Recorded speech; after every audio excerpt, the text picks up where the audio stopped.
¿Cómo están, hermanos y hermanas? ¿Están cansados? ¿Trabajaron muy duro hoy? Que el Señor les renueve sus fuerzas, ¿no?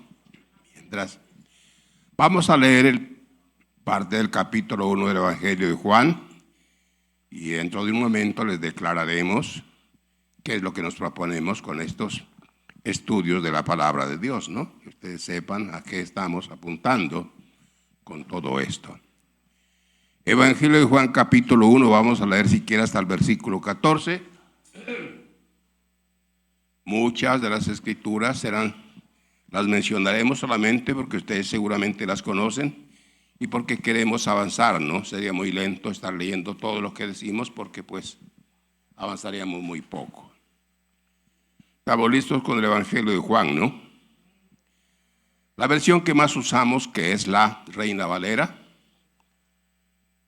dice: en el principio era el verbo y el verbo era con Dios y el verbo era Dios. Este era en el principio con Dios, todas las cosas con él fueron hechas y sin él nada de lo que ha sido hecho fue hecho.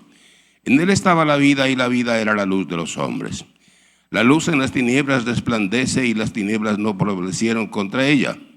Hubo un hombre de Dios, hubo un hombre enviado de Dios, el cual se llamaba Juan. Este vino por testimonio para que diese testimonio de la luz a fin de que todos creyesen por él. No era él la luz, sino para que diese testimonio de la luz. Aquella luz verdadera que alumbra a todo hombre venía a este mundo. En el mundo estaba y el mundo por él fue hecho, pero el mundo no le conoció. A los suyos vino y los suyos no le recibieron. Mas a todos los que le recibieron, los que creen en su nombre, les dio potestad de ser hechos hijos de Dios, los cuales no son engendrados de sangre, ni de voluntad de carne, ni de voluntad de varón, sino de Dios. Y aquel verbo fue hecho carne y habitó entre nosotros, y vimos su gloria, gloria como el unigénito del Padre, lleno de gracia y de verdad.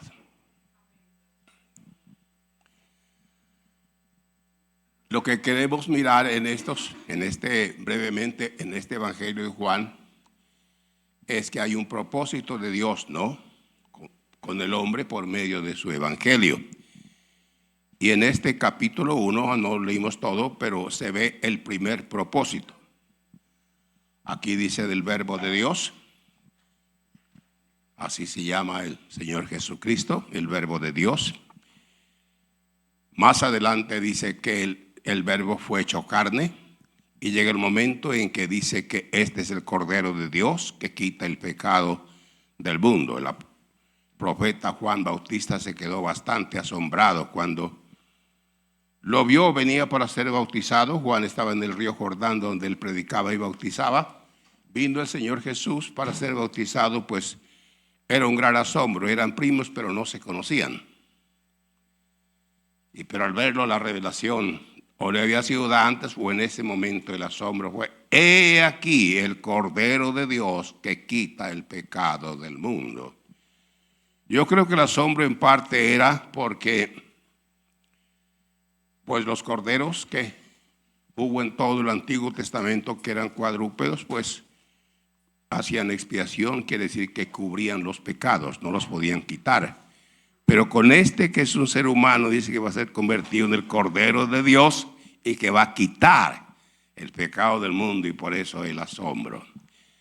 Pero versículos 12 y 13 dice que el propósito es que los hombres lleguen a ser hijos de Dios, ¿no? Y dice engendrados de él. No es simplemente un título, sino sencillamente la realidad, engendrados por él. Aquí dice que el propósito de la encarnación, entonces, y luego ir a la cruz y todo esto que sucedió, se cumplió.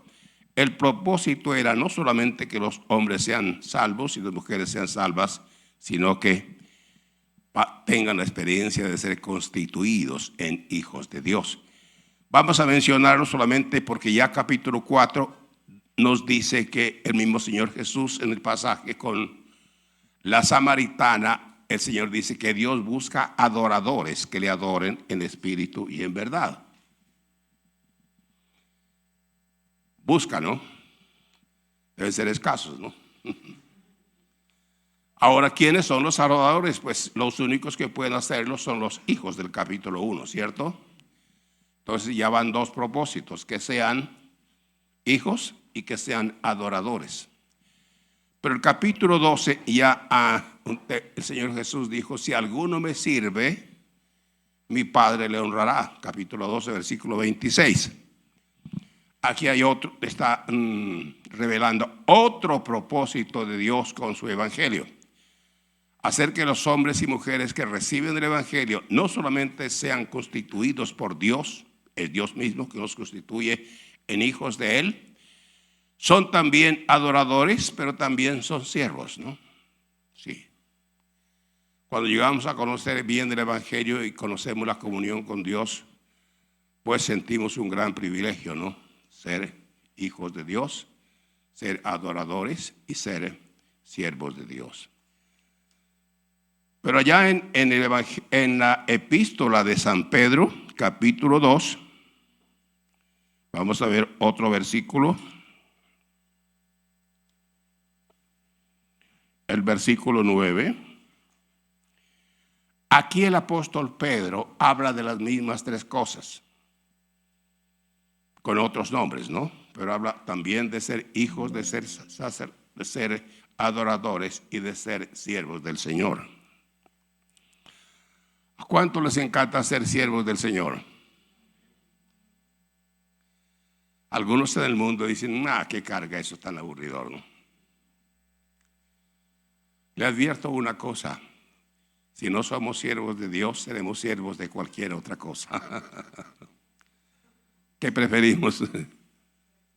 Ser siervos de Dios, ¿no? Bueno, noten el versículo 9, donde el apóstol Pedro dice, mas vosotros sois linaje escogido, real sacerdocio, nación santa, pueblo adquirido por Dios, para que anunciéis las virtudes de aquel que os llamó de las tinieblas a su luz admirable. Aquí el apóstol Pedro en un solo versículo dice lo que dice Juan en varios capítulos, en varios textos. En vez de hijos aquí dice linaje escogido, son los mismos hijos de Dios. En vez de adoradores aquí dice real sacerdocio. Y aquí dice para que anunciéis las virtudes de aquel que os llamó. Otra vez linaje escogido, real sacerdocio y gente que sirve a Dios. El propósito de Dios con su evangelio entonces es que los hombres y mujeres lleguen a ser esto, hijos que aman a Dios, sacerdotes que cumplen el papel de sacerdotes y siervos que se deleitan en servirle.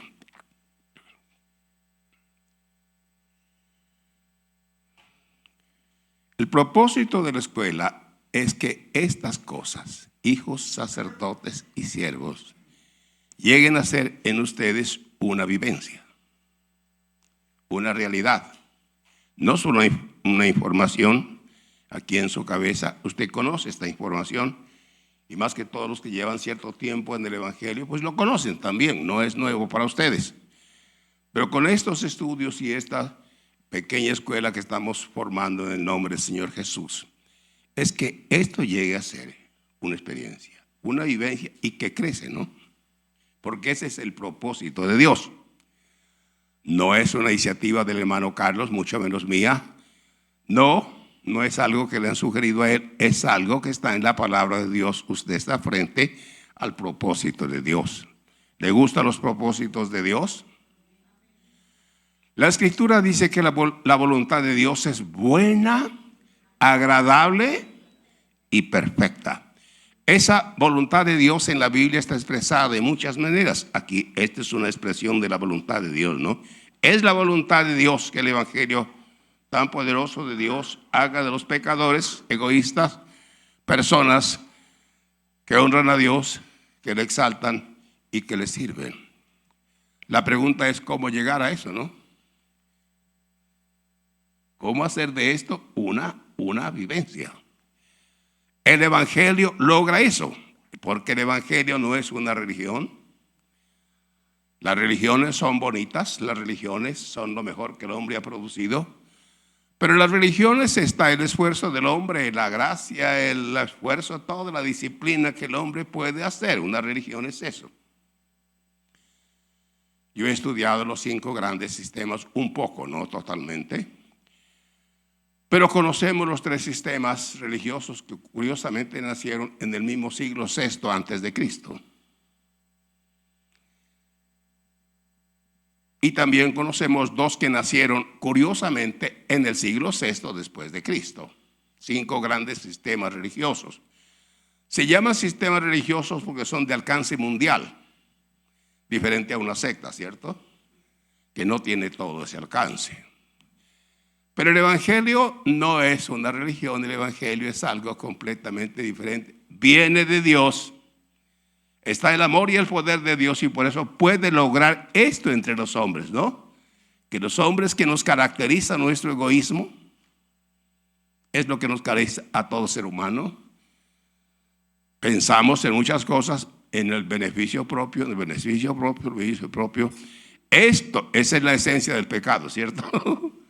Es que busco solo mi propio bienestar, pero eso sabemos que es perdido prácticamente. Muy bien. ¿Cómo lograrlo? ¿Qué responsabilidad tenemos como hijos de Dios? ¿Qué hay que hacer? ¿Qué nos corresponde hacer como hijos de Dios? ¿Qué responsabilidad tenemos con Dios al ser hijos? Puede decirlo. Porque somos siervos, ¿cierto? ¿Qué más? Pero en este caso estamos hablando así como hijos. ¿Cuál es la? Claro. La Biblia dice que apenas unas cuantas palabras, pero dicen de agradar a Dios. Dice de honrar a Dios. Y dicen de glorificar a Dios. El Señor Jesús en el Sermón del Monte habló mucho de esto, ¿cierto? Que glorifiquen a vuestro Padre que está en los cielos, porque esa es la... ¿Es difícil o es fácil hacer esto con Dios? Honrarlo a Él, agradarle a Él, agradar el corazón de Dios. ¿Le parece poco? ¿Es difícil o es facilito?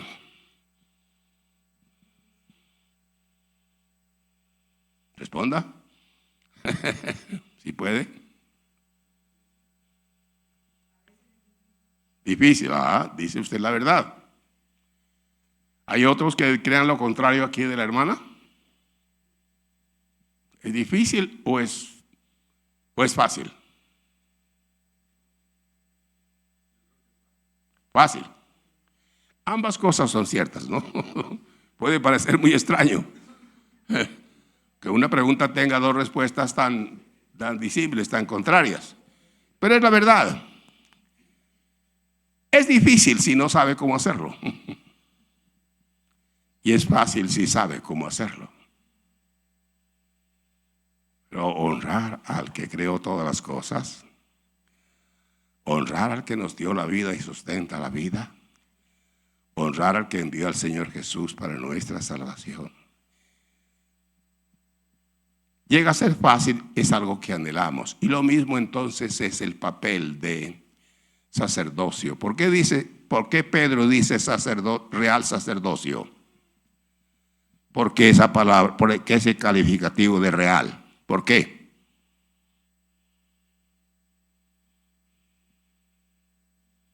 Porque antes de Pedro en la ley hubo otro sacerdocio, el sacerdocio levítico. Y esa era de un orden inferior. Allí se sacrificaban animales, ¿cierto? Pero ya en sacerdocio real dice que nosotros somos el sacrificio agradable a Dios. El real sacerdocio. Aquel sacerdocio levítico era temporal. Aquel sacerdocio en un sentido era figura del real sacerdocio. El sacerdocio de nosotros los creyentes es eterno. ¿Y cómo es servir a Dios? ¿Cuánto les gusta servir a Dios? ¿Cuántos están sirviendo a Dios? Todos deben estar sirviendo, ¿cierto? El que sirve a Dios está siguiendo las pisadas de Cristo, ¿no? El que sirve en alguna medida está viviendo para Dios, para los propósitos de Dios. El que sirve está siguiendo el ejemplo de Él. Él dijo, no he venido para ser servido, sino para servir y para dar mi vida en rescate por muchos. Cuando usted sirve a Dios de corazón, el Señor está andando en las pisadas de Cristo. Y no crea que el servicio a Cristo es cualquier cosa, tiene muchísimo valor, dependiendo de la calidad y de la cantidad. Recuerda que uno de los últimos mensajes en Apocalipsis, bueno, he aquí que vengo pronto y mi galardón conmigo para recompensar a cada uno según sea su obra. La recompensa no es la salvación, porque la salvación nadie la compra. La salvación es un don de Dios que recibimos aquí, lo disfrutamos aquí y allá lo vamos a disfrutar en toda su plenitud, ¿cierto? Él nos compró con su sangre y tiene todo el derecho de pedirnos que le sirvamos. Sin embargo, Él dice que hay un galardón para todos los que creen. ¿Cómo será el galardón suyo? ¿Cómo irá a ser? Porque los galardones no van a ser iguales. Habla de galardones, habla de premios, habla de coronas. ¿Qué serán los galardones? ¿Qué serán? ¿Ah? ¿Qué serán?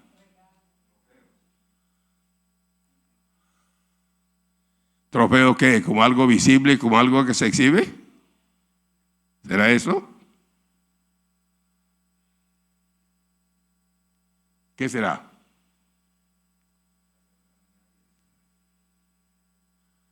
Posiblemente tenga que ver con algo de un valor muy grande. ¿Recuerdan a Israel en el desierto? En el desierto se construyó el tabernáculo, que ustedes seguramente lo conocen. Y alrededor al frente del tabernáculo estaban dos familias, la de Moisés y la de Aarón. Y luego a este lado 3 tribus, a ese lado allá 3 tribus, a ese lado 3 tribus, y aquí detrás de Aarón y Moisés había un orden, ¿cierto? En un desierto. Cuando Cristo venga, ¿qué cree usted? ¿Que eso será un montón de gente ahí? Si en el tabernáculo, en el desierto, hubo un orden establecido por Dios, ¿cómo será el orden allá? Tal vez tenga que ver el galardón, tenga que ver con la cercanía en que usted y yo vamos a estar.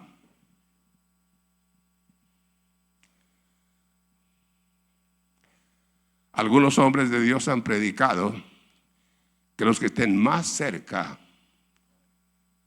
del Señor serán los que han sido, los que murieron, los que fueron degollados, como Pablo, que le cortaron la cabeza de un solo hachazo en el año 64. Los apóstoles murieron, todos murieron, ¿no? No sé si estará en la Biblia, pero algunos sí han creído eso, que los mártires, los que perdieron la vida, son los que estarán más cercanos. Allí estará el trono del rey. El Señor Jesús dijo que a los apóstoles les tenía 12 tronos, ¿recuerdan? Oiga, 6 al lado derecho del Señor Jesús y 6 a la izquierda. A mí me da por creer que a la derecha estará Pablo. Y me da por creer que aquí a la izquierda está Juan.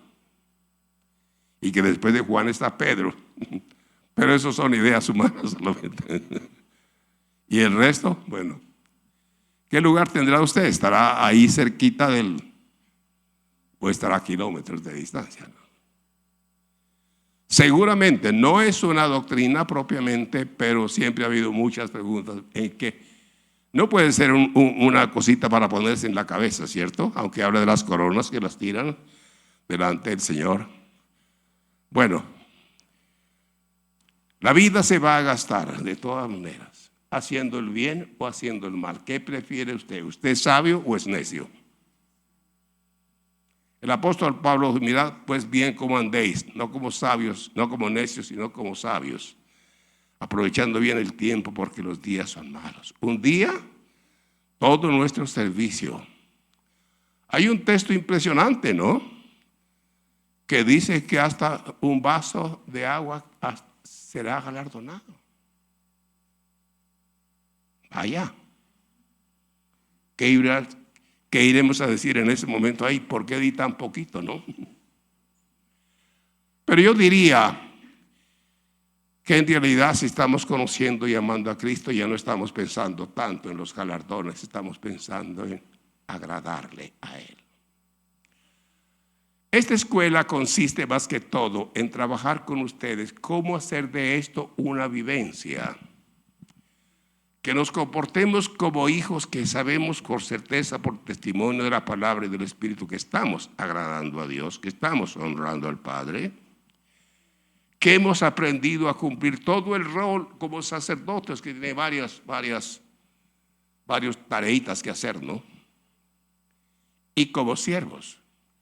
Como siervos es fácil servirle, ¿no? Primero porque a cada uno les da la capacidad, los dones, la capacidad de servir, así como en lo natural. En lo natural, ¿por qué? Porque hay médicos, porque hay arquitectos, ¿por qué? ¿Quién le dio esos dones? Son dones naturales dados por Dios. ¿Por qué? Pues porque se necesitan médicos. Se necesita quien construya. Dios es así, el Creador es así. El Creador vio todas las necesidades y proveyó para todas las necesidades. No terminaríamos mirando eso como Dios pensó en todo. Porque hay maestros, vocación de maestros. ¿Cuántos aquí son maestros docentes, digamos? Ajá. ¿Usted sabía que eso viene de Dios? Eso no lo dieron sus padres. Esos son dones de Dios. Así como hay dones para servir en lo natural, en las cosas de este mundo. El mundo, la gente se enferma y hay muchos médicos.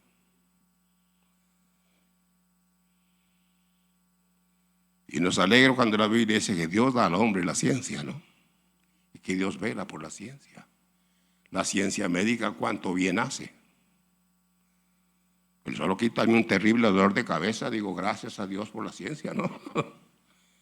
Yo sufro migraña, pero hicieron un analgésico que tiene acetaminofén, aspirina y cafeína. El más fuerte de los analgésicos. Y no solo me cura, me da bienestar, casi que me vuelve un poquito adicto a esa. Es tan bueno. Yo digo, gracias a Dios por la ciencia.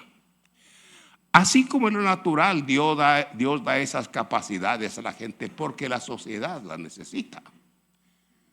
Si usted tiene el plata y va a construir un edificio, ¿qué tal si no hubiera arquitectos y ingenieros y toda esa cantidad de cosas? No lo harían. Usted tiene mucha ciencia hacerlo. Yo soy constructor, yo soy arquitecto.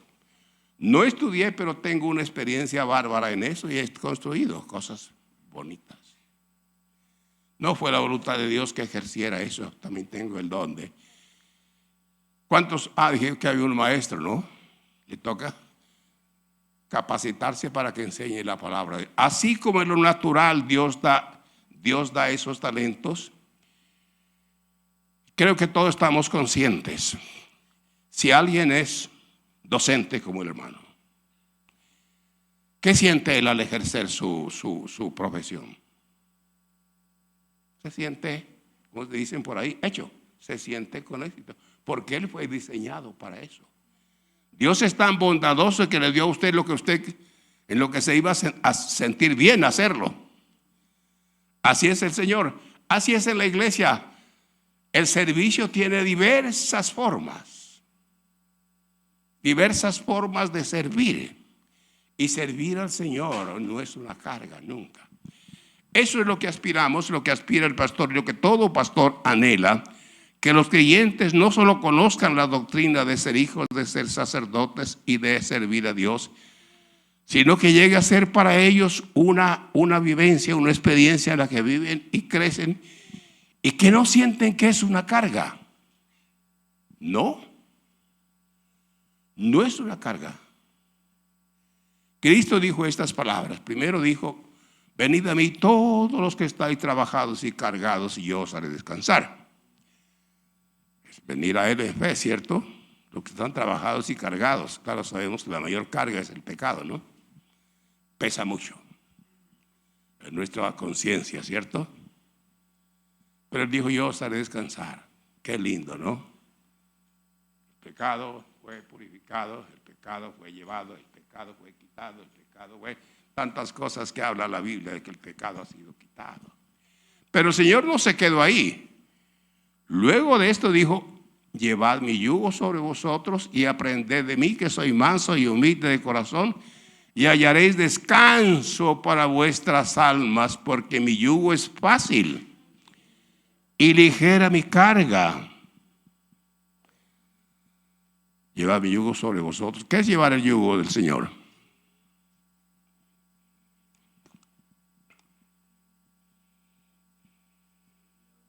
¿De qué estaba hablando el Señor al decir, llevad mi yugo sobre vosotros y aprended de mí, que soy manso y humilde de corazón, y hallaré descanso para vuestras almas?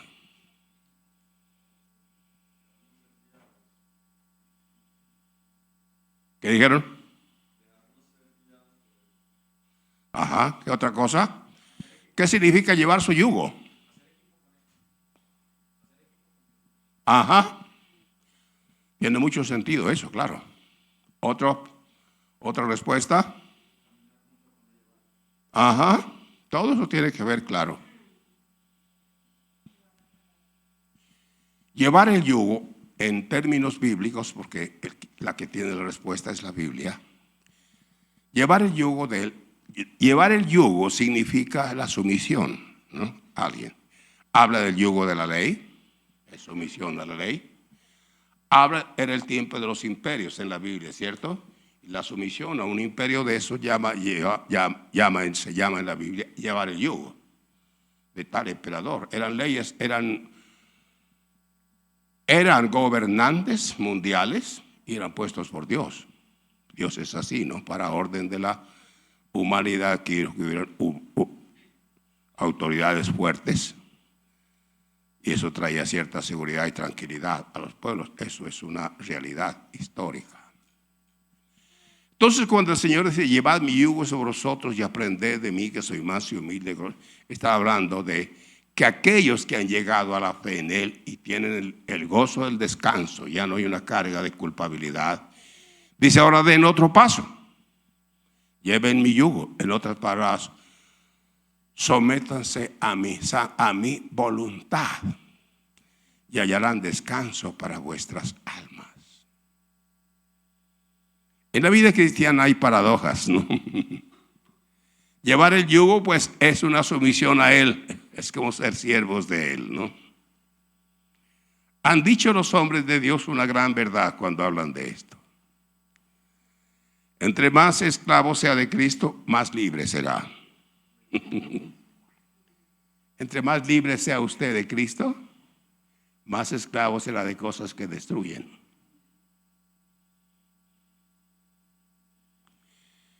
Pero el Señor está diciendo, luego dijo, mi yugo es fácil y ligera mi carga. Que no es una carga, que no es gravoso. El apóstol Juan, uno de sus discípulos, más o menos 60 años después de que el Señor habló esto en una de sus epístolas, dice, sus mandamientos no son gravosos. ¿Por qué? Es lo que usted y yo estamos llamados a experimentar. Que nos comportamos como hijos, que tenemos un comportamiento completamente diferente al mundo. El mundo es egoísta, el ser humano se caracteriza por eso, porque el bien para mí, aunque otros sufran, aunque perjudique a otros, el bien para mí. Cristo vino y dijo, no he venido para ser servido, sino para servir y dar mi vida. Y los de Él seguimos esos pasos, ¿no? La escuela entonces consiste en cómo hacer de esto una realidad, cómo hacer de esto una vivencia en la que usted se goza. ¿Cómo vamos a hacer esto? ¿Cómo vamos a cumplirlo? Que sea una experiencia que va creciendo, que lejos de ser gravoso, de ser una carga pesada, es algo que anhelamos hacer. Esa es la vida cristiana. Se lo dice a alguien que ya ha vivido 56 años en la vida cristiana, 52 en el ministerio.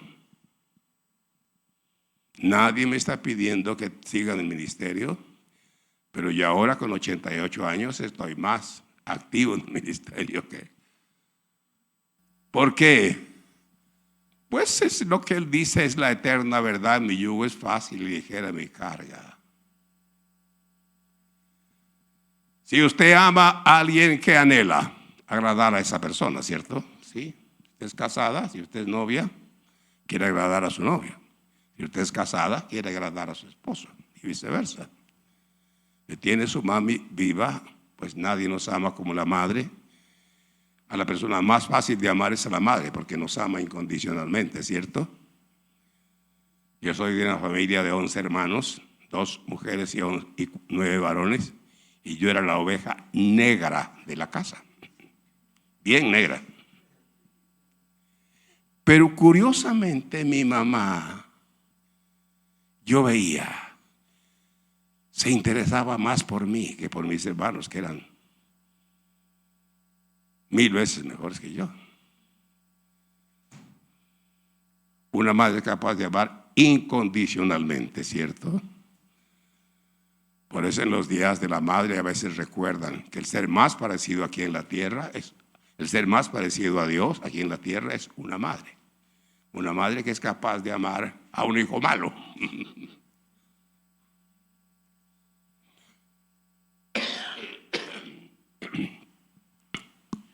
A Cristo es fácil amarlo porque Él nos ha amado a nosotros, ¿no?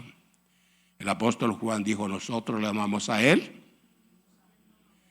Y el apóstol Pablo dijo la misma verdad con otros términos muy bonitos. Él dijo, nadie le ha dado a Él para que Él tenga que retribuirnos. Él no le debe a nadie. Él nos ha dado todo, nosotros le debemos todo a Él y entonces podemos servirle. De todas maneras, la vida se va a gastar. Un día llegará. ¿Qué dirá usted en esa hora final?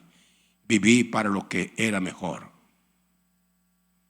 O dice, viví desordenadamente, descuidadamente. No le di al evangelio el valor que tiene.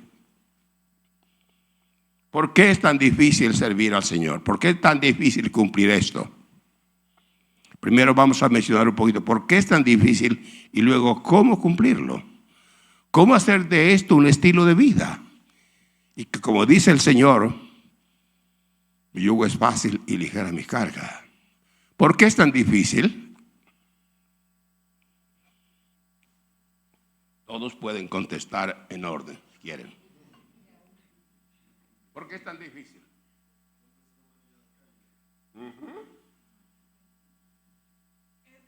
Nuestra condición humana nos lleva siempre yo. Es la esencia del pecado, ¿no? Cueste lo que cueste, yo. ¿Hasta dónde puede llegar el egoísmo del hombre, cierto? Yo recuerdo uno de los secuestros más famosos en Norteamérica, cuando secuestraron al hijo de Charles Lindbergh. Lo secuestraron y lo llamaban por teléfono, la mamá le decían, oiga, debe darnos los $50,000. En esa época $50,000 era como 1932, hace casi 100 años. Y así no los hace llegar los $50,000 en la pieza donde él está. Hay un tipo que es loco y tiene unas uñas largas y él le encanta sacarle los ojos a los niños. ¿Cómo es posible que un ser humano por dinero? Hace 100 años, pues $50,000 era mucha plata. Pero es para ver el egoísmo, cómo el ser humano, su egoísmo, puede llevarlo a semejantes condiciones. El evangelio es de Dios que es capaz de cambiar al hombre, no darle una vuelta tan impresionante que mucha gente ha vivido feliz sirviendo al Señor, a veces en condiciones muy difíciles. Pero es tan agradable amar a Dios y servirle, que es una pasión, y entonces Claro, es difícil porque la condición del hombre, su estado pecaminoso, nos convertimos a Cristo, somos perdonados, pero nuestra condición en alguna medida continúa. Ha habido un cambio, nacimos, fuimos salvos, nacimos de nuevo, pero todavía sigue habiendo el egoísmo.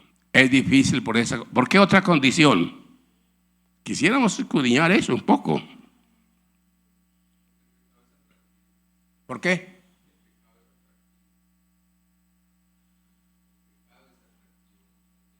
Ajá, sí.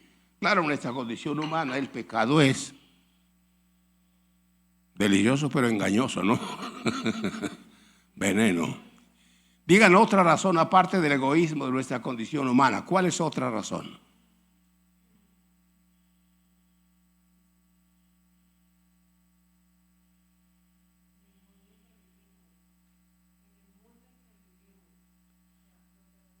Ajá.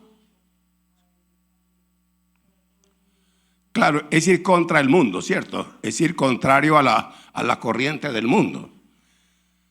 Honrar a Dios como hijos, exaltarle, cumplir su voluntad e interceder por los santos y por todos los hombres, que es parte del sacerdocio.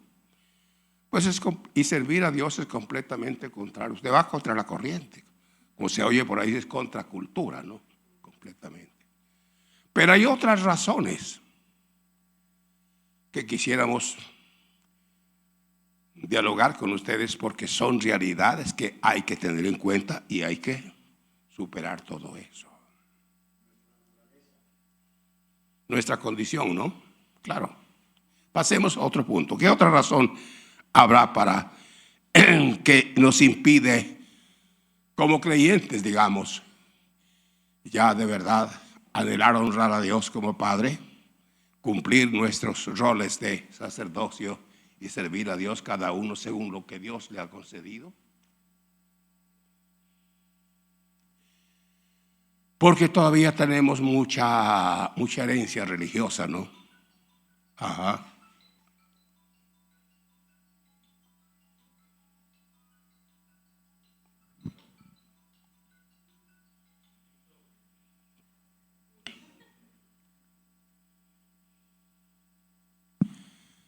Usted y yo venimos de una cultura religiosa que enseña esto. La meta final de toda la religiosidad, de las buenas obras, pero especialmente de los sacramentos, tiene una finalidad. ¿Cuál?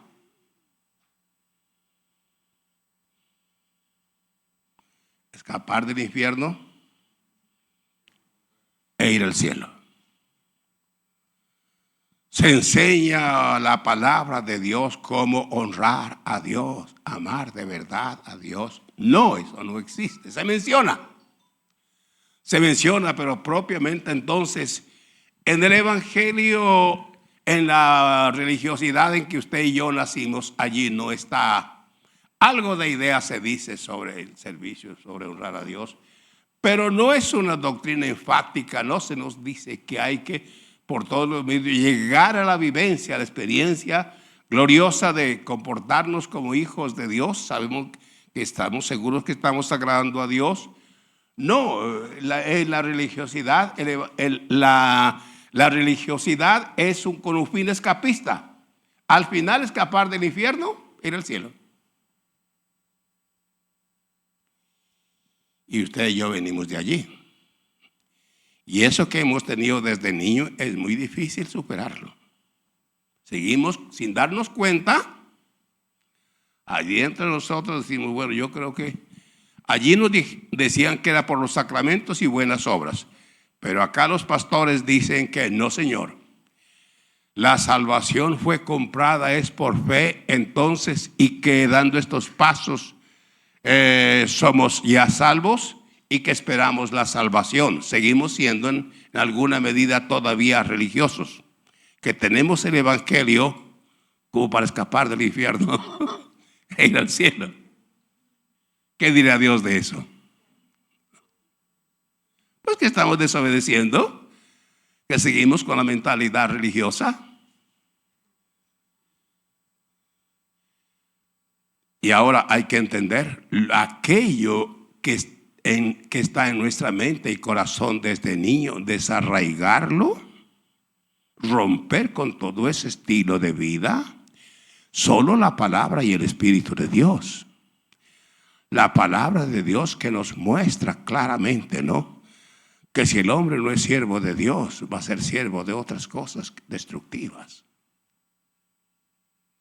Pero al ver el ejemplo de Cristo y cuando empezamos a servir y el gozo del Señor, pues servimos con gozo y ya hemos roto completamente con nuestra esclavitud primero a la vida egoísta que solo busca su propia satisfacción, y segundo, rompemos completamente con los esquemas religiosos que formaron nuestra mentalidad desde niños y ya vivimos la vida que corresponde a los hijos de Dios, que es vivir una vida que se asemeja a la de Cristo, ¿cierto?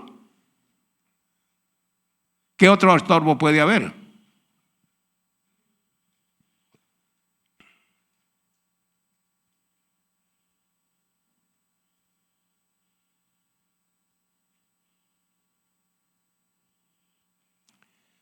Yo creo que los pastores vamos a tener que dar cuenta a Dios si no enseñamos bien cómo honrar a Dios como hijos, cómo cumplir el sacerdocio. Repito, no debe ser tenido como una carga, como algo gravoso. No, no lo es. La pregunta es esta. Primero dijimos, ¿qué estorba? Ya ustedes han mencionado nuestra condición humana egoísta. La mentalidad que tenemos desde niños, que la religión es para escapar del infierno e ir al cielo, y entonces de vez en cuando practicamos la religión. Yo conozco de religión lo que usted no se imagina, y fui religioso hasta usted no se imagina. Usted puede ser católico si en cada cuaresma, por ejemplo estamos en cuaresma, ¿cierto? Llevamos 2 días de cuaresma. Si en cada cuaresma usted se confiesa y comulga, con eso es suficiente para ser católico. Facilito, ¿cierto? Pero la gente ni eso lo cumple siquiera. Sí. Bueno, seguramente hay otros estorbos, pero los principales sin duda son esos. Nuestra condición egoísta, que es la esencia del pecado. Y por otra parte, la cultura en que hemos sido levantados, la cultura religiosa, de que la religión es como un escapismo, escapar del infierno e ir al cielo. Pero que traemos esa mentalidad a la vida cristiana y también podemos seguir siguiendo eso. Además, a veces se hace énfasis sobre la gracia de Dios. Oiga, escuche eso, es muy importante. A veces los pastores podemos enfatizar la gracia de Dios y parece que estuviéramos diciendo que usted no tiene que hacer nada. Cuidado. ¿Cómo enseñamos la gracia de Dios? Yo le hago esta pregunta. Dios dio primero la ley, ¿cierto? Con un propósito. Un propósito glorioso. Y después vino la gracia con el Señor Jesucristo. ¿Cuál es más exigente, la ley o la gracia? ¿Ah? Claro, lógico. Eso está a la vista, ¿cierto? El Señor dijo, la ley dice no adulterarás. Yo le digo, cualquiera que mire a una mujer para codiciarla, ya adulteró. La ley. Y entonces, ¿por qué decimos que en la gracia no hay que hacer nada? Porque hay quienes predican una gracia barata que no está en la Biblia. Otra vez están predicando que la gracia es lo que se propone salvar al hombre de la condenación. Prácticamente están diciendo que a Dios lo que interesa es que usted no vaya al infierno, que lo demás no tiene valor. O que tiene muy poco valor. Si lo hace bien y si no lo hace, dices que es que la salvación no depende de obras. Escuche eso. Es que la salvación no depende de obras.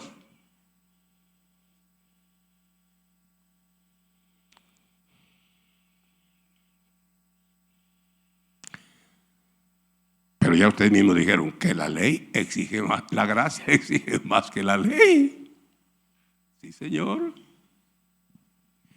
Decir que la gracia es solamente para escapar del infierno e ir al cielo Esa es una doctrina apóstata. Huya de eso. El Nuevo Testamento está lleno de la enseñanza que Dios lo salvó a usted con un propósito.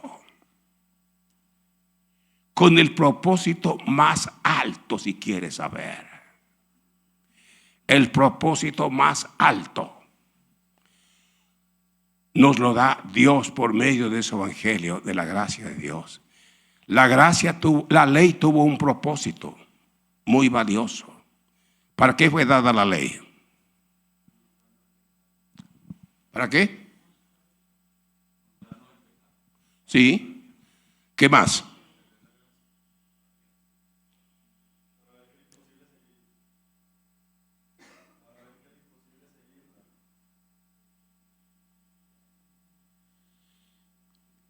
Los hombres van hacia una perdición, entonces Dios le dio algo que lo convenza, que va hacia una perdición. ¿La ley le da esperanza a alguno que puede ser salvo?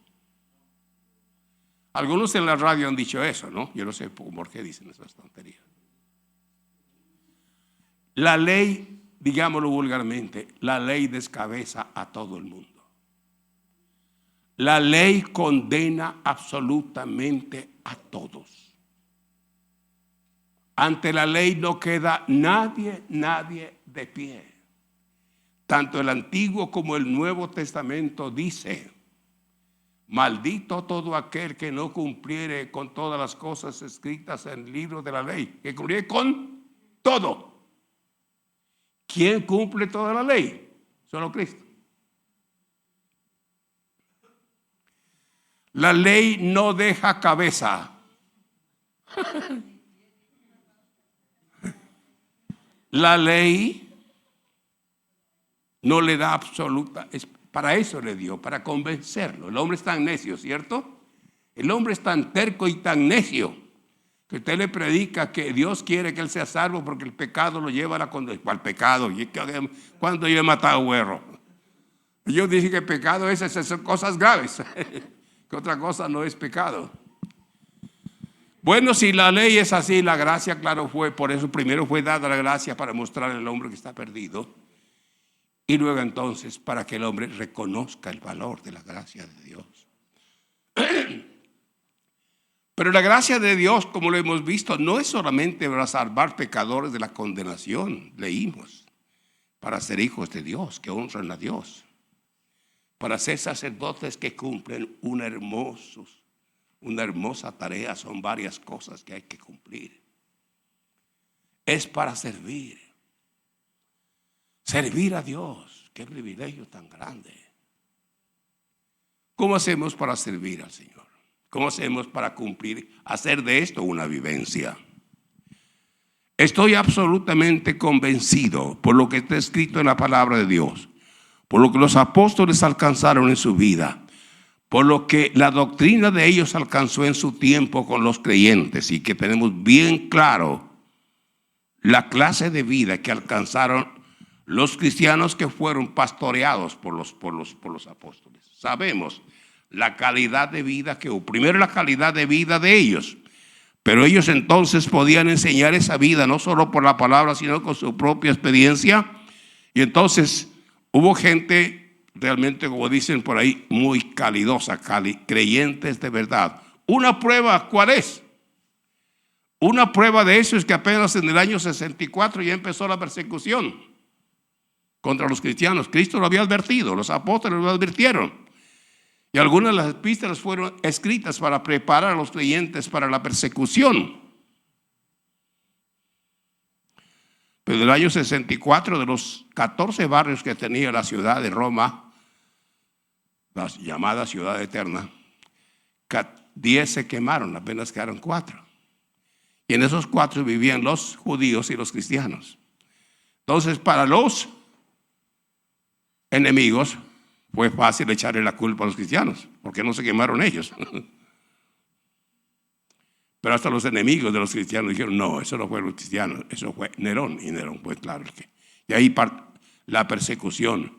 Porque gente murió con gozo. Muchos murieron quemados. Otros murieron devorados por leones. Es cierto, eso es cierto. ¿Qué había en ellos?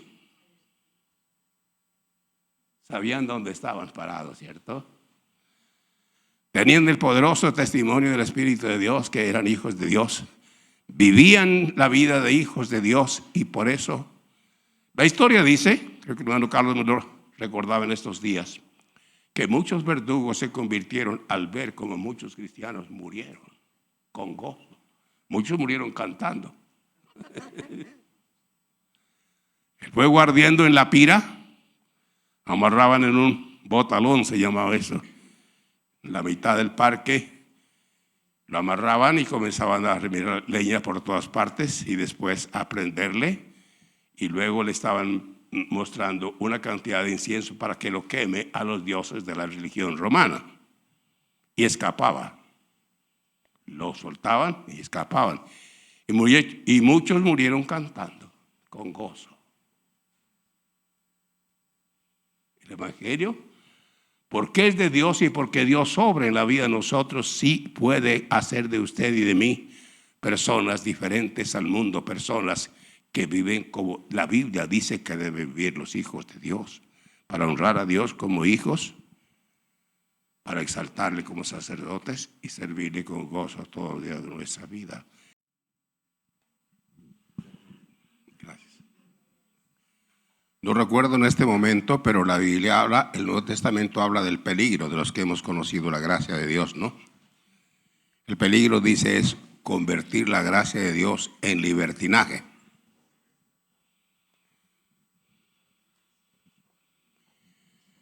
Cuando un pastor a veces ha hecho énfasis en la iglesia que hay que servir a Dios con esto y con esto y con esto y por esto y por esto, pues hay muchísimas razones, 1000 razones para servir al Señor. Muchos han dicho, no, nadie tiene que exigirme, Dios me salvó gratuitamente y nadie tiene el derecho a exigirme nada. Bonita doctrina, ¿no?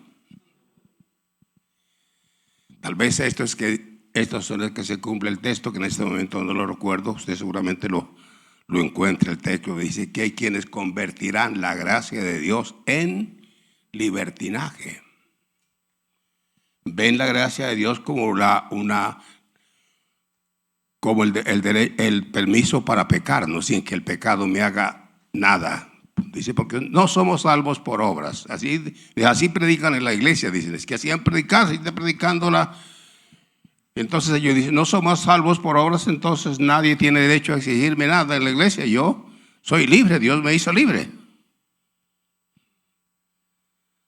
No, Dios nos hizo los siervos de Él y es un privilegio muy grande. Yo comparo el llegar a la meta de fluir en la experiencia de vivir honrando a Dios como hijos, porque le amamos, de ejercer cada día el ministerio de sacerdote, que es un privilegio. ¿Cuál era el privilegio en el Antiguo Testamento de los sacerdotes? ¿Qué privilegio tenían que otros no tenían? ¿Recuerdan? ¿Cuál era?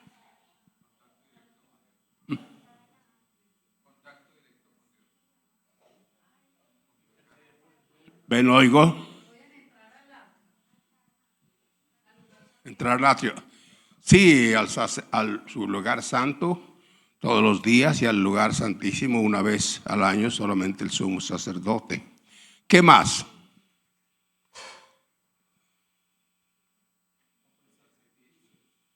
Sí, esa era la tarea, ¿no? Pero el privilegio que tenían ellos que no tenían la gente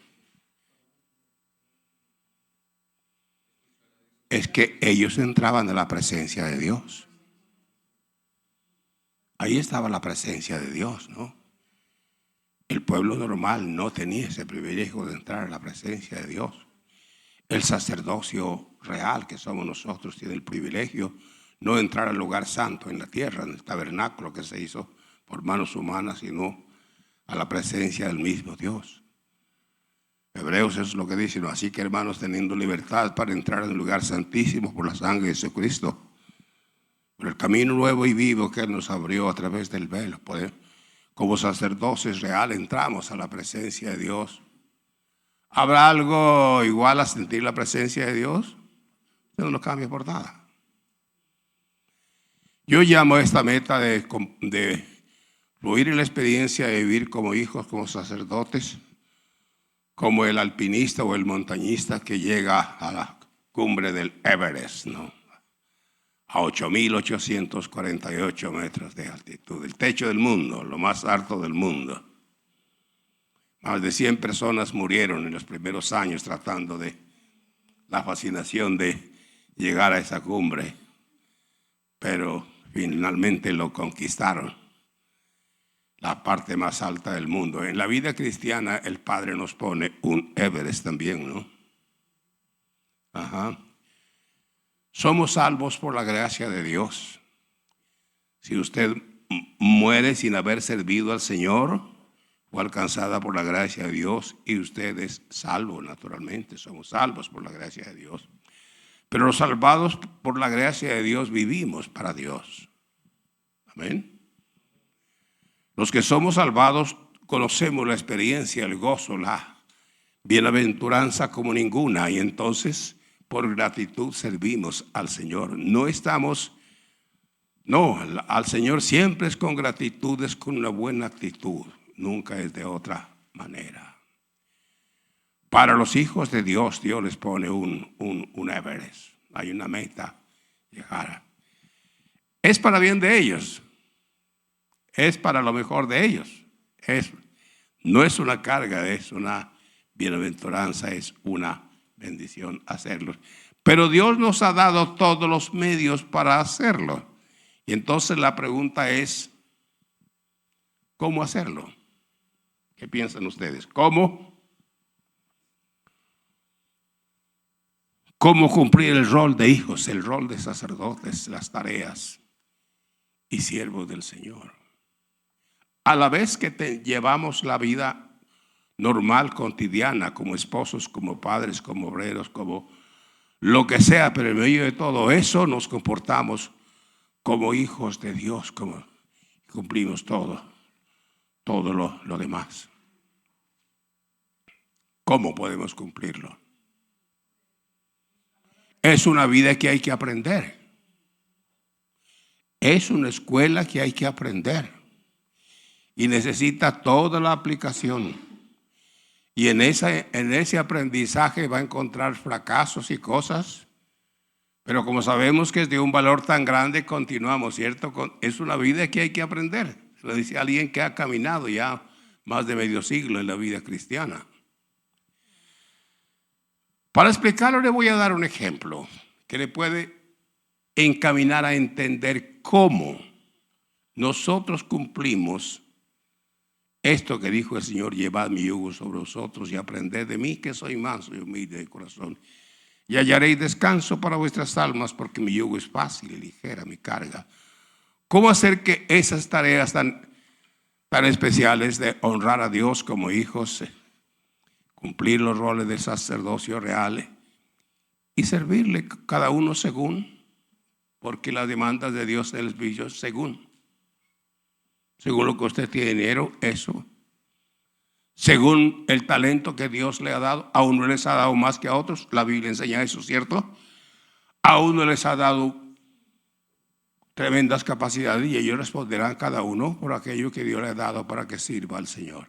Le voy a colocar un ejemplo muy extraño, pero yo sé, a estas alturas de la vida, sé que es un buen ejemplo de cómo nosotros hacer de los roles de hijos, sacerdotes y siervos una vivencia en la que fluimos sencillamente. ¿Cuántos recuerdan de Adán? Todos, ¿no? Se vio la bondad y el amor de Dios, ¿no? Creado a la imagen de Dios. Y luego Dios crea un lugar especial llamado el Edén. Y cuando todo es preparado, le da una hermosísima Eva, ¿no? Y luego le da mandamientos para hacer su seguridad y para que él continúe en los propósitos de Dios. Le da mandamientos: no comas de este árbol, de este sí, del árbol de la vida, del árbol de la ciencia del bien y del mal, no. Todo hay un Padre tan poderoso que les lo hacerlo a la imagen, le da un lugar único. No toda la tierra de Edén es un lugar especial creado para él. Ahí estaba todo en abundancia. Y luego le da la hermosa Eva.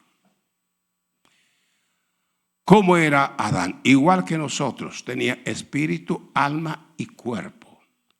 Dios le dio un cuerpo porque, claro, él iba a vivir en un mundo material, iba a relacionarse con el mundo tangible y por eso le dio un cuerpo físico que está bien acondicionado para disfrutar de una vida en todo lo que es físico. Pero Dios le dio un alma también, porque en el alma están las emociones, el afecto, todas estas cosas. Dios quiso que entre los seres humanos no fueran indiferentes como los animales, sino que hubiera un afecto, que hubiera una relación. Somos creados para socializar, ¿cierto? Para tener, y entre más relaciones, amistades tenga usted, mejor es la vida, ¿cierto? ¿Cuántos disfrutan de las amistades? Las amistades son muy lindas, ¿cierto? Es lo único que me acuerdo del mundo sin Dios, que tuve amigos sinceros. Digo, es así. Nos creó con la necesidad, claro, no para ser huraños, sino para vivir una vida de relaciones tan profundas. Entonces nos dio un alma con afecto profundo. Nos dio un corazón que ama, que tiene la capacidad de amar. ¿Qué más nos dio Dios? ¿El espíritu es para qué? Que tiene que ver con la relación con Dios, ¿cierto? Con la relación con Dios. Adán no tenía ningún estorbo. Él podía oír a Dios, él podía relacionarse con Dios. Su espíritu se fortalecía, digamos así. Y entonces su espíritu tenía dominio sobre su alma y sobre su cuerpo. Adán, mientras no hubo el pecado, Adán vivió una vida hermosa. ¿Por qué? Porque había un contacto con Dios. Ese contacto es en su espíritu, es espíritu de influencia en el alma. Entonces él vivió una vida estupenda. Usted sabe que llegó el momento en que Eva fue engañada. Adán no fue engañado, pero transgredió el mandamiento. Y entonces el contacto, la comunión con Dios se destruyó. El espíritu contaminado de pecado ya no puede en absoluto tener contacto con Dios. Es imposible. Era imposible porque Dios es infinitamente santo y el corazón pecaminoso. No puede el espíritu contaminado tener contacto con Dios porque hay un cortocircuito, ¿no? El juicio de Dios podría caer si Adán pudiera acercarse a Dios, el juicio lo hubiera matado. Y entonces, ¿qué pasó con Adán? Adán dejó de vivir en el espíritu y ahora tenía que vivir según la influencia de su alma. Y su alma entonces ahora comenzó a crecer y a gobernar al espíritu y al cuerpo. Entender esa lección es muy importante para Adán. Que su espíritu estuviera en contacto con Dios tenía un valor muy grande, porque entonces su espíritu se fortalecía y ejercía dominio sobre su alma y sobre su cuerpo, así de sencillo. Al pecar, murió y él quedó con su vida en su alma y en su cuerpo. Su espíritu no podía tener contacto con Dios, no tenía poder, perdió poder el espíritu y el alma comenzó a gobernar la vida del hombre. Y así son todos los hombres y mujeres en pecado. No pueden tener comunión con Dios y entonces, ¿qué es lo que gobierna su vida? Su alma. Su espíritu no tiene ninguna fuerza, ningún poder. No puede tener contacto con Dios porque no es posible del pecado. Al convertirnos a Cristo, primero está la salvación. La salvación es la eliminación de toda la culpabilidad que el ser humano. Salvación es una palabra inclusiva, incluye muchas cosas. El pecado trajo muchísimas malas consecuencias. El pecado hizo al hombre que violó la ley de Dios, entonces es culpable ante el juez. y por eso necesita perdón, ¿cierto? El pecado, dice la Escritura, que lo hizo inmundo. El pecado es la peor suciedad ante Dios. Es lo más sucio y abominable. El hombre que fue creado para ser amado por Dios. Pero tan abominable es el pecado que en el día del juicio, ¿qué le dirá Dios? Huid malditos al fuego eterno preparado para el diablo y sus ángeles. Tal es el aborrecimiento de Dios contra el pecado, tan abominable es porque es contrario a Dios, contrario a la naturaleza de Dios, es todo lo opuesto. Y por eso entonces el hombre, pues, que vive en pecado, no tiene comunión con Dios y entonces está gobernado por su. Cuando nos convertimos, primero está la salvación. La salvación es que es eliminado todo lo que causó el pecado, que son muchas cosas. Hay que hacer toda una charla para mostrar cuáles son las consecuencias del pecado en el hombre y cómo la cruz responde, ¿no? Elimina completamente todo. La cruz fue diseñada por Dios. La cruz es tan asombrosa. La Biblia dice que Cristo, fortalecido por el Espíritu, se ofreció a Dios. Nosotros decimos la cruz de Cristo. La Biblia dice que la cruz es la obra del Espíritu, del Padre, del Hijo y del Espíritu. En la cruz estaban interviniendo el Padre, el Hijo y el Espíritu. Así dice un texto, ¿cierto? Hablando de Cristo, el cual mediante el Espíritu eterno se ofreció a sí mismo sin mancha a Dios. El Señor Jesús, fortalecido por el Espíritu, ofrece su vida en la cruz al Señor. Así es la cruz. Tiene un valor tan grande. El valor que puede eliminar es la obra de Dios y pues tiene valor para eliminar completamente. Hebreos 10:14 dice, con una sola ofrenda hizo perfectos para siempre a los santificados. La palabra santificados es una palabra muy linda, ¿no? Muy linda. Entre nosotros, por nuestra herencia católica, esa palabra, pues los santos, un poquito de rechazo, ¿cierto?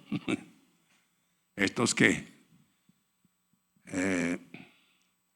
han nombrado a la iglesia como santos, los han canonizado como santos. Un hombre conocedor de la historia, un paisa, me dijo que algunos después de canonizados los descanonizaron porque descubrieron pilatunas que habían hecho.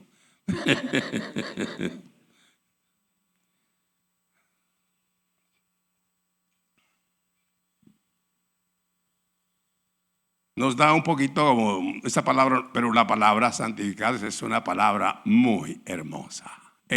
Tiene tres cosas, ¿no? Que fue apartado por Dios, fue separado, que fue purificado y que pertenece a Dios. Que Dios me apartó de las tinieblas, me cortó donde manda el maligno, me purificó con la sangre de Cristo y me ha hecho su propiedad. Eso es un santificado. Qué palabra tan hermosa, ¿no? Que usted pertenece a Dios, que Dios lo purificó, pero que Dios lo apartó de la influencia maligna, que Dios lo purificó y dice, ahora me perteneces. ¿Cuántos pertenecen a Dios? ¿Y cuántos quieren amar a Dios? Pero también está el milagro del nuevo nacimiento, lo cual explicaremos más adelante. Ahora solamente los mencionamos. ¿Qué es el nuevo nacimiento? Le pregunto a usted. ¿Cómo entiende usted el nuevo nacimiento? ¿Qué es, digamos? No mencionemos en este momento cómo se produce, sino qué es el nuevo nacimiento. La salvación la comprendemos fácilmente, ¿cierto? Es la eliminación de todo lo que causó el pecado en mí. No queda nada. La Escritura dice: con una sola ofrenda hizo perfectos para siempre los santificados. Me gusta también en Hebreos cuando en Hebreos dice que habiendo entrado en el lugar santísimo con su sangre obtuvo eterna redención para nosotros. Bueno, usted es salvado y usted ha nacido de nuevo, y usted, todo el que nace de nuevo, es adoptado como hijo de Dios. ¿Qué es el nuevo nacimiento? Más adelante vamos a estudiar más esto, pero ahora de paso le quisimos preguntarle qué es el nuevo nacimiento. No cómo se produce, eso después lo vamos a ver. ¿Qué es el nuevo nacimiento? ¿Qué entiende usted por nuevo nacimiento? También se llama regeneración, ¿cierto? Y tiene otros nombres. Como 7 nombres tiene la Biblia, pero lo más común es un nuevo nacimiento. Y los teólogos más que todos usan la palabra de Tito cuando dice regeneración. ¿Qué es el nuevo nacimiento? No, ese es el resultado. ¿Qué es el nuevo nacimiento? ¿Qué es?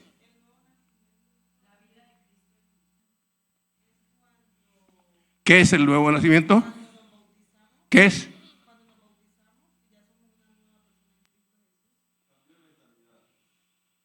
Ese es el resultado. ¿Qué es el nuevo nacimiento?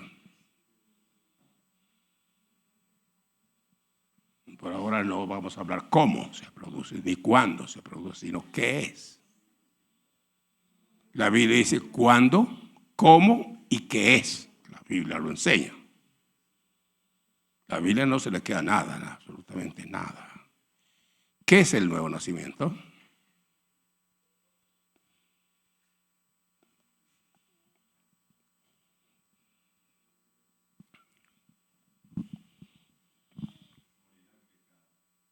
¿Cómo? Es el resultado, ¿no?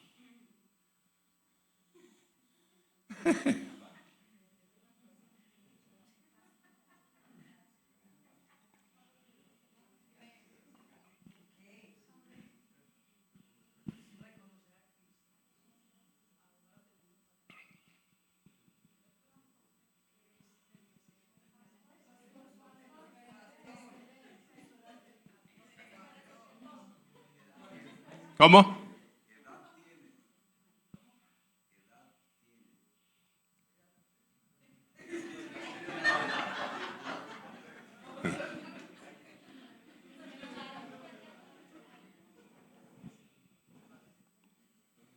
El nuevo nacimiento, el milagro, para mí el milagro más grande en nosotros, ¿no? Hecho por Dios.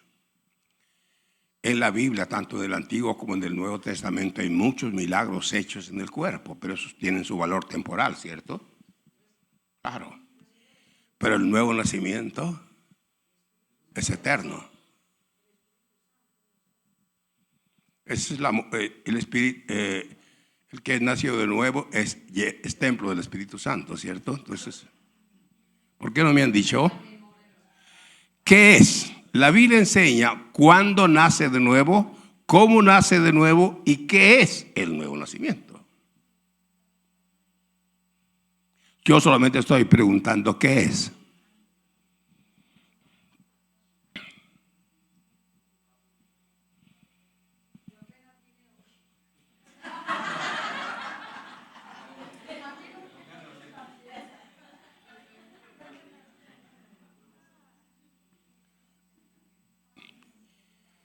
Es muy sencillo de explicarlo, ¿no?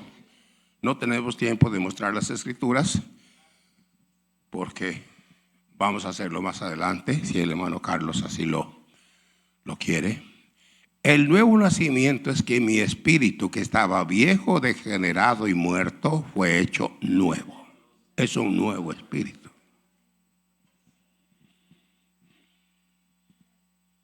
Digamos algo, ¿cómo llegó a ser nuevo espíritu? ¿Quién lo hizo?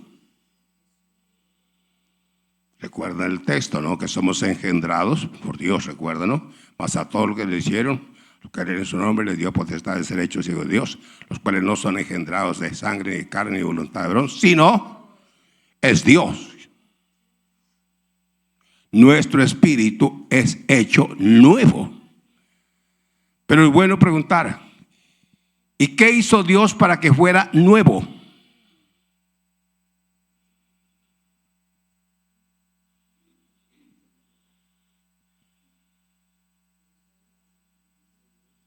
Para que ese espíritu viejo, ya yo estaba perdonado, limpio de todo pecado, pero mi espíritu seguía igual.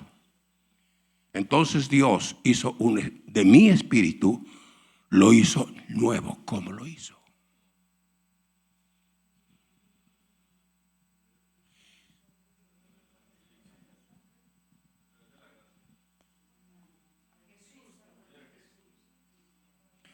Hay una experiencia específica, ¿no? La Biblia es específica. La Biblia no es nebulosa.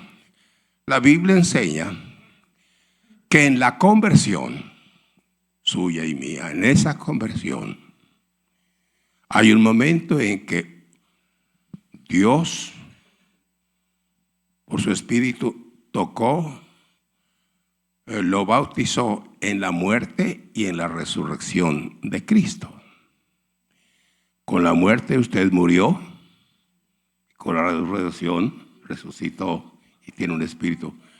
Por eso Pablo al nuevo nacimiento le llama resurrección, más de una vez. Los creyentes salvados tenemos un espíritu que es resucitado, pero para ser resucitado primero murió. ¿Cómo murió? Fuimos bautizados en la muerte de Cristo y fuimos bautizados en su resurrección y resucitamos, somos nuevas criaturas.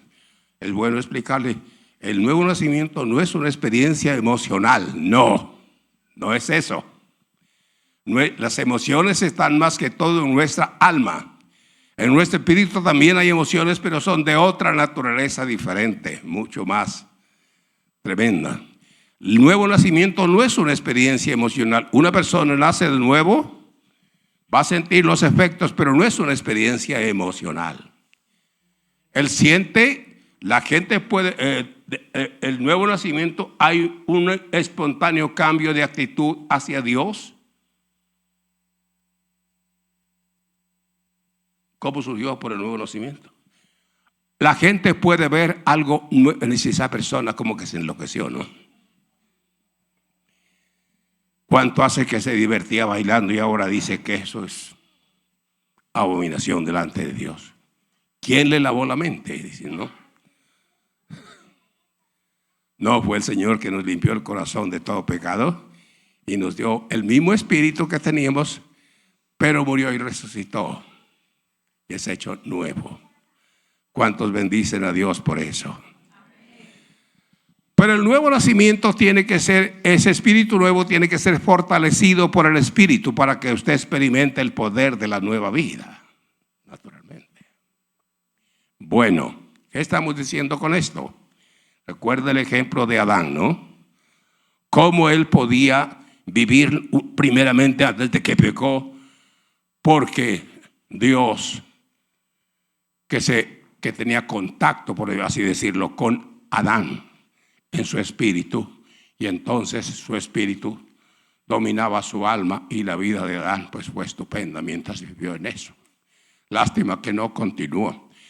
Cuando usted y yo nos convertimos, fuimos salvados, nacimos de nuevo, no lo sabíamos, no, eso no es algo que los apóstoles no enseñaron antes del bautismo, nada de esas cosas. Sencillamente al que se arrepintió y creyó lo bautizaron y enseguida le explicaron todo. Bueno, ¿cómo es usted ahora? Ahora usted tiene una vida nueva, tiene un espíritu nuevo. Usted puede aspirar a una vida completamente nueva, pero solo puede vivir esa vida nueva si el espíritu suyo, el nuevo, es fortalecido por el espíritu. ¿Estamos de acuerdo? Eso es claro, ¿no? Bueno, y por eso la Biblia dice esto: usted tiene una alma, el alma quedó igual, el que fue transformado fue su espíritu, su alma quedó igual, su cuerpo quedó igual, solamente que ahora son salvos, ¿cierto? Ya no habrá un juicio ni una condenación, ahora son salvos, Y usted tiene una vida que nació de Dios y tiene una vida natural.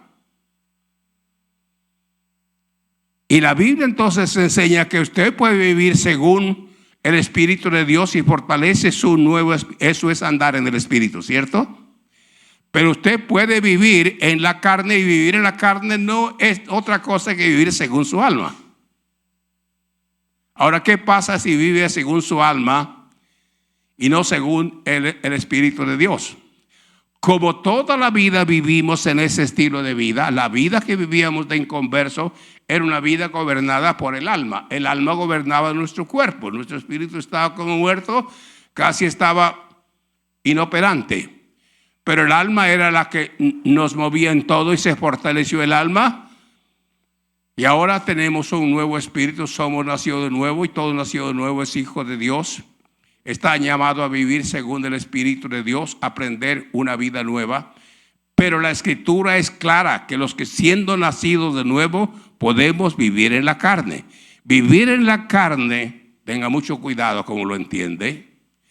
La carne en el Nuevo Testamento habla en dos sentidos. Habla de esa condición pecaminosa y la palabra es sarx, hablando de la condición de la naturaleza pecaminosa. Pero la Biblia a veces cuando habla de nuestra carne, habla de todo aquello que nacimos de nuestros padres, es decir, de nuestra vida natural.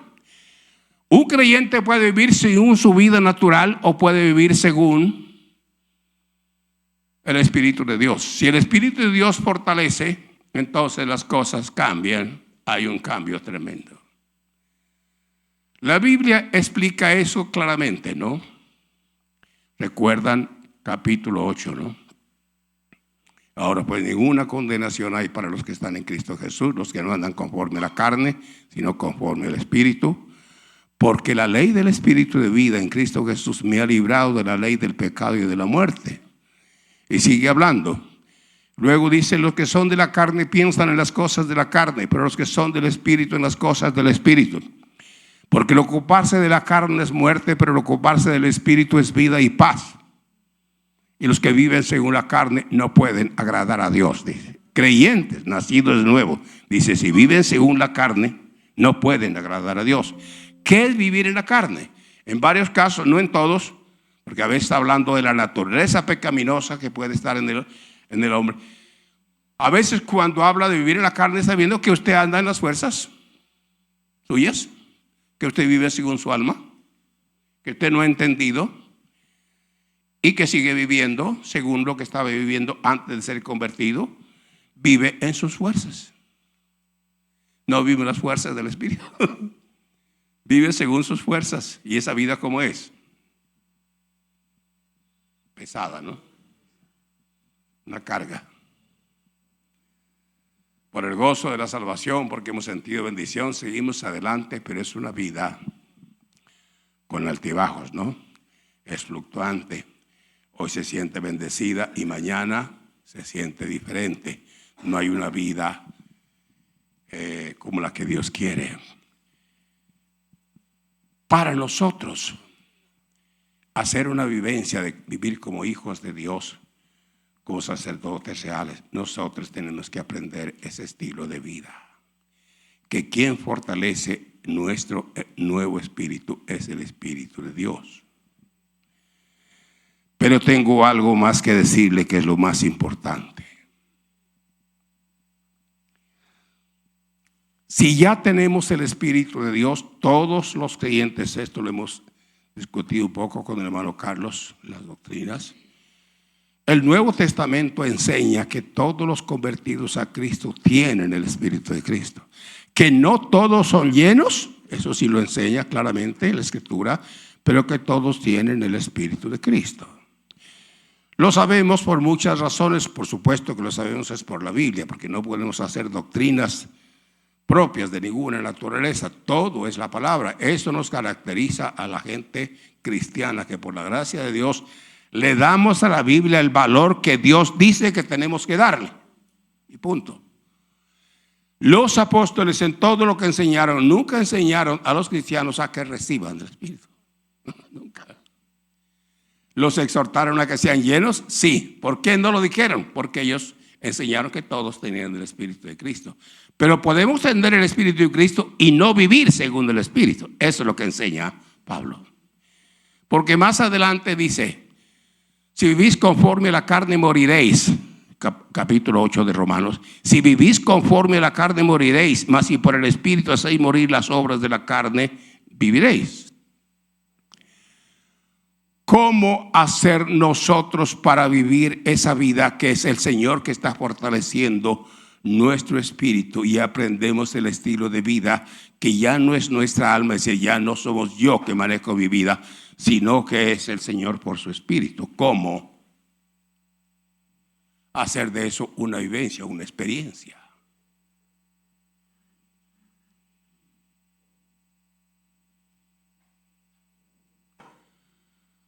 Hay algo tan hermoso que me fascina decirlo. Está en la Biblia. Usted puede vivir la vida nueva si Jesucristo es el Señor de su vida. ¿Cómo gobierna Él nuestra vida? Por su Espíritu y por su palabra.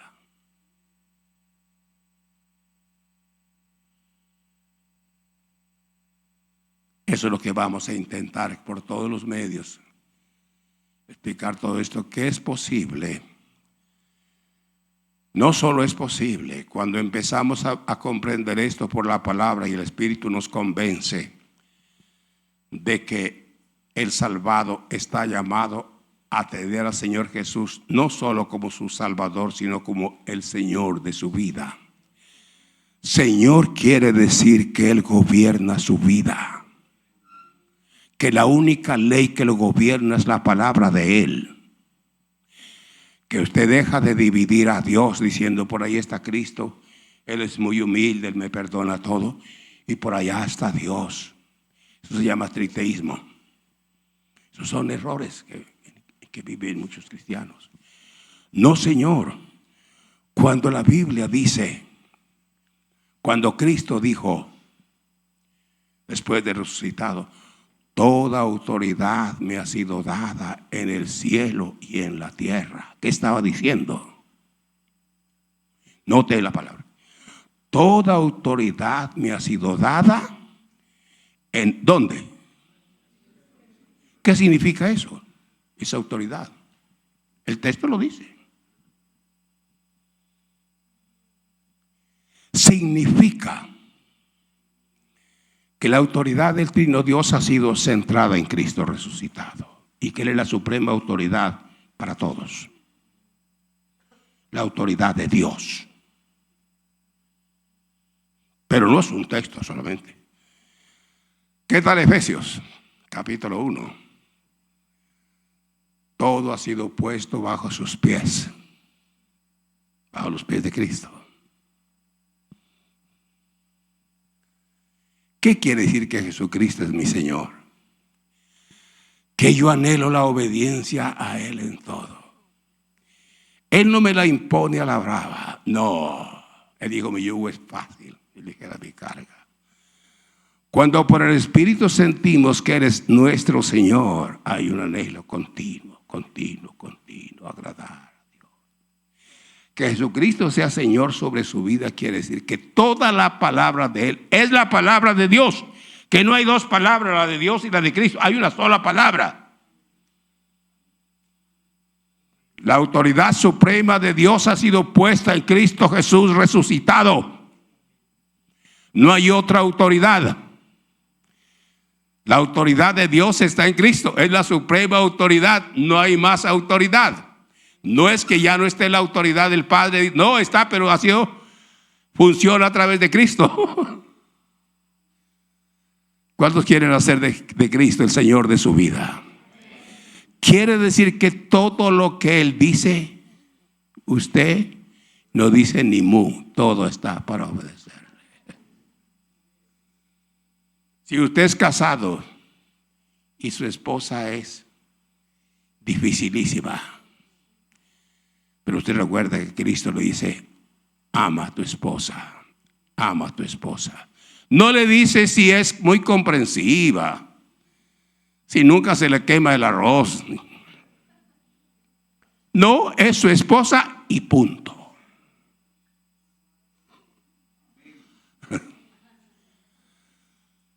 Si le dice, maridos, amad a vuestras mujeres y no seáis ásperos. ¿Me están oyendo, esposos, esposas? ¿Ásperos? ¿Un poquito duro? ¿Quién le ordena eso? La suprema autoridad de Dios en Cristo. Si Él le dice que usted es la cabeza del hogar, y lo repite, un poco difícil porque en todo el mundo y más que todo en Antioquia, las esposas les gusta ser sargentonas, ¿cierto?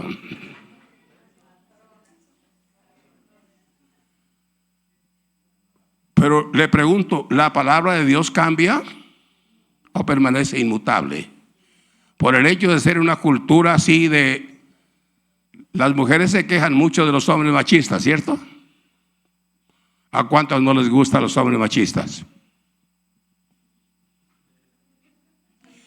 Pero nunca hablan de otro problema que podemos tener los hombres, que es lo contrario de machista. ¿Qué es lo contrario de machista? Pusilánime. No ejerce autoridad. Los hijos hacen lo que le da la gana y dicen, pues mijita, ahí usted sabrá si los castiga. ¿Qué quiere decir la Escritura cuando dice que usted como esposo es cabeza del hogar? ¿Sabe lo que le dice? Que ustedes y yo somos responsables de la buena marcha en el hogar en todo. Y que la ame aunque sea de mal genio. Y que no sea áspero con ella. San Pedro dijo algo impresionante, ¿no? Maridos, amad a vuestras mujeres y vivid sabiamente con ellas, considerando a la mujer como vaso más frágil y como coherederas de la gracia de la vida. Esa parte es la más difícil para nosotros los varones.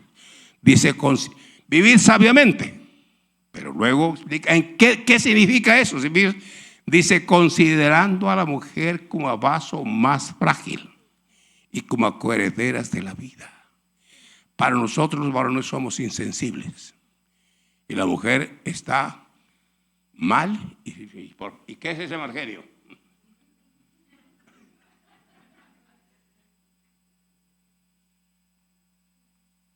Usted será un excelente esposo si Jesucristo es su Señor. No importa si su esposa es así o asá. Ninguna es perfecta, por supuesto.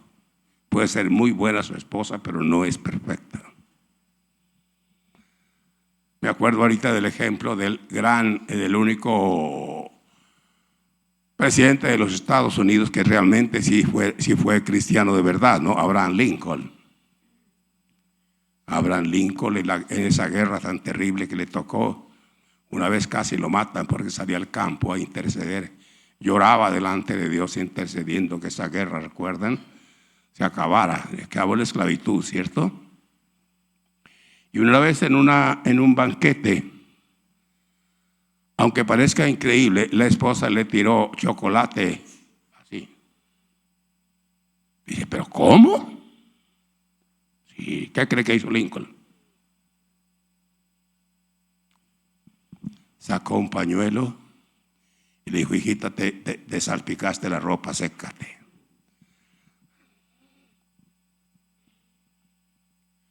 Hermanos, estamos hablando de darle la vuelta y hacer de Jesucristo no el sirviente para que me sirva y me haga esto y esto.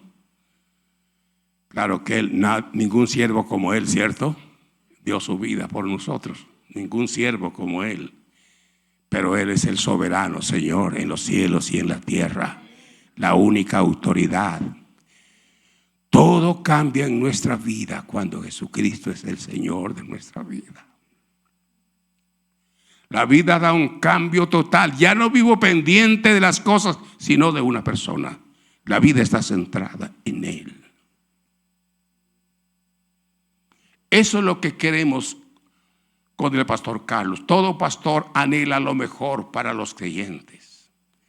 Es que usted sea un cristiano de columna vertebral, no de nombre, simplemente. Y en pos de eso, pues estamos dispuestos a hacer lo que el Señor nos conceda.